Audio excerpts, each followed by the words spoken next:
Assalamu alaikum and a good day to everyone. Welcome to the 10th episode in the Science and History series, the part 7 of Columbian Exchange Environmental Consequences. The Columbian Exchange wasn't only about people, crops, or trade. We have discussed all of these in the past episodes, but it reshaped the earth itself. Landscapes were transformed, forests fell, soils wore thin, and ecosystems bent under the weight of new arrivals. What began as an exchange between continents became a permanent rewriting of nature. When Europeans arrived in the Americas, they saw endless forests. Within decades, those forests were cut down to make way for plantations. Sugar in the Caribbean, tobacco in Virginia, and cotton in the South. Also, timber was needed for shapes, houses, barrel, and fuel.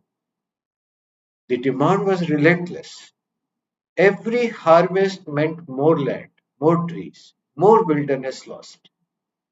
Deforestation became one of the earliest and deepest environmental scars of the exchange. But clearing the land was only the beginning. The crops Europeans introduced, sugar, tobacco, and later cotton, were hungry plants. They stripped nutrients from the soil at a furious pace. Indigenous farmers had practiced crop rotation and shifting cultivation. Europeans, chasing profits, planted the same cash crop season after season. The soil grew tired, yields dropped. The solution? Clear more forest, push deeper inland, repeat the cycle. The land itself became a casualty of profit. It wasn't only humans who transformed the landscape. We have discussed in the previous episodes that animals and plants from the old worlds became invaders in the new. Pigs multiplied wildly, tearing up fields and forests. Cattle and sheep grazed heavily, compacting soil and stripping grasslands bare.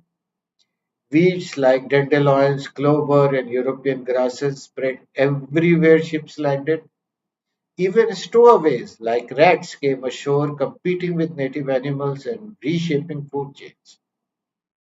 The ecological balance that had evolved over millennia was overturned in a few short generations. With European plows, iron tools, and draft animals, farming itself changed. Agriculture expanded beyond what human muscle alone could achieve. Rivers were diverted, wetlands drained, irrigation ditches carved into the land. This wasn't just farming anymore, it was engineering the earth, reshaping land and water to serve human needs. The natural world became a managed world. And yet, the Columbian Exchange didn't just scar the land, it may have changed the climate. The catastrophic depopulation of the Americas meant abandoned villages and empty fields. Forests grew back on that land, absorbing vast amounts of carbon dioxide. Some scientists believe this rewilding cooled the atmosphere enough to contribute to the Little Ice Age, the centuries long period of colder weather that chilled Europe, Asia, and North America. The exchange, in other words, reached all the way to the sky. The environmental patterns born in this area never went away.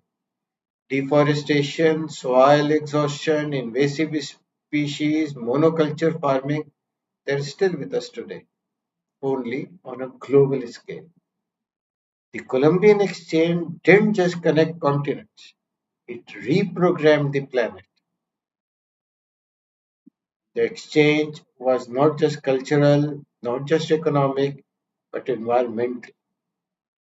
It reshaped the earth, and we are still living in that transformed world. But the story doesn't end here. The Columbian Exchange still lives with us today. In every bite we take, every disease we fight, and every landscape we walk through. In our final part, the part 8, the legacy of the Columbian Exchange. We will reflect on its legacy and on the modern world it created. Thank you all for watching. Stay curious and Allah Hafiz.